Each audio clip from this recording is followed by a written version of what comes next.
Niya ako malinis ka, sumaman to kutang. Kutang malir pa sa babay. Tuwa katawan ko malinis ka amama. Niya ako mamagatukan ka. Sumaman to nakapila po ako, nakadarma sa babay.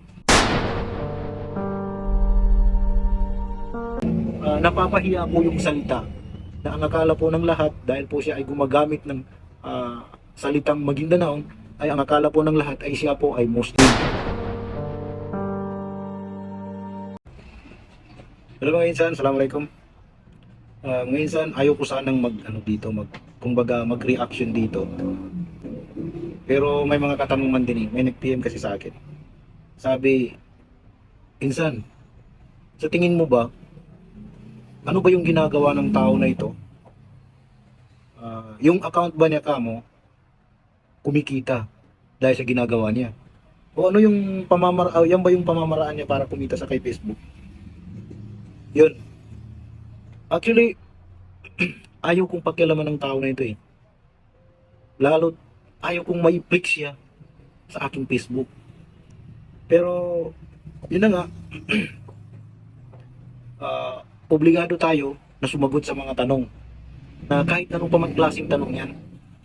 So, hindi natin maiwasan na mai-flex natin yung profile ng taong ito. Ito ay isa siyang babae na ang ginagamit na salita ay salitang Maguindanaon. Ito hindi natin masasabi to na ayaw natin mag-judge, kumbaga, ayaw natin manghusga, kumbaga na ito ay siya, ay ganyan, ganon. Pero ang pagkakaalam ko dito, ang tao na ito ay nagsisimula pa lamang na magpakilala sa larangan ng social media. So ang ginagawa niyang mga content ay yung mga malalaswang binibitawan sa kanyang bunganga. Yun, para sumikat. So ayun mga insan, wala tayong kapangyarihan para ito ay pigilan o basta ang sa atin lang ay sumagot doon sa nagtatanong sa atin na ang kanyang tanong ay ito ba sa pamamaraan na ganyan ay maaari bang kumita yung Facebook o baka naman yung kumbaga sa mga ginagawa niyang ganyan ay kumikita ba siya. So ayun, i-check natin yung kanyang profile, yung kanyang Facebook na ginagamit. So hindi natin siya pinapakialaman maliwanag po na hindi natin siya pinapakialaman. Pagkus yun po ay ayaw ko pong i-flex sa aking Facebook maging ang mukha ng tao na ito dahil napapahiya po yung salita na ang akala po ng lahat dahil po siya ay gumagamit ng salitang Maguindanao ay ang akala po ng lahat ay siya po ay Muslim, Islam. Mahirap po ang salitang Muslim at saka Islam. Mahirap pong gampanan. Pero ito ay isang taong Maguindanaon po. Gumagamit po ng salitang Maguindanaon. So marunong po siya, bihasa po siya sa pananalitang Maguindanaon. Malamang siya po ay Maguindanaon.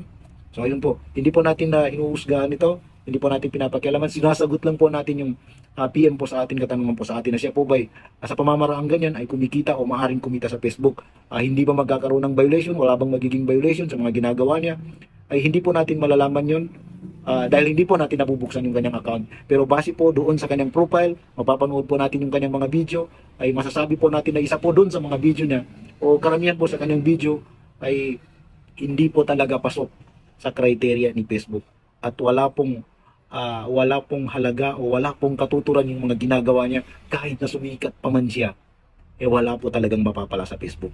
Ayun po, titingnan po natin yung kanyang account. Dito po. Una po, dito lang. Gumamit siya dito ng audio. Diyan pa lang. Hindi na lang siguro nalalaman. Ewan ko. Diyan pa lang. Violation na yan. Copyright na yan, iha. Hindi ka mamomonetize yan kahit na 13,000 followers ka pa dyan.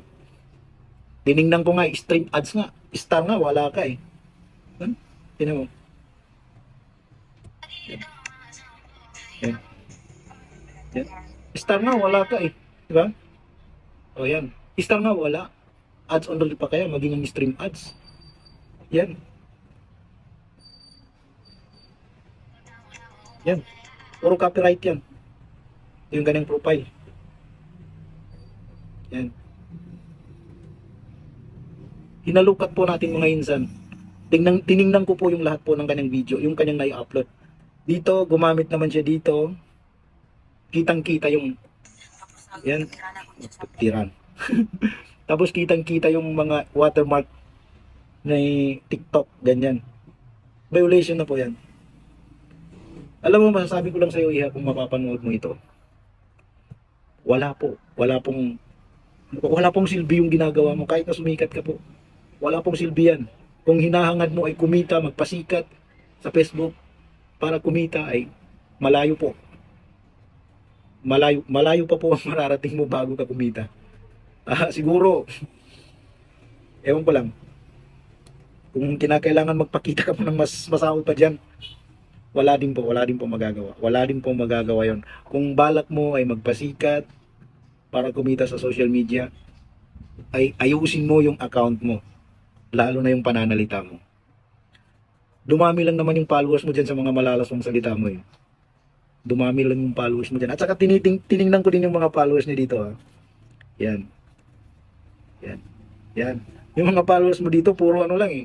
Puro, ewan ko lang, pasensya na po dun sa mga nagpalo dito.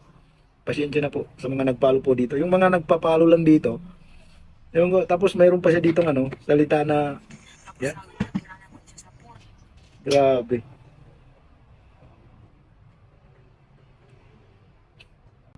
Kaya sa maginoo namin daw na niya ako malinis ka, sumaman to kutam malir pa kay sa babay. Tuwa katawan ko malinis ka amama. Niya po mamagatukan sa ka. Sumaman to nakapila po ako nakadharma kay sa babay. Tuwa mamagatukan sa ka.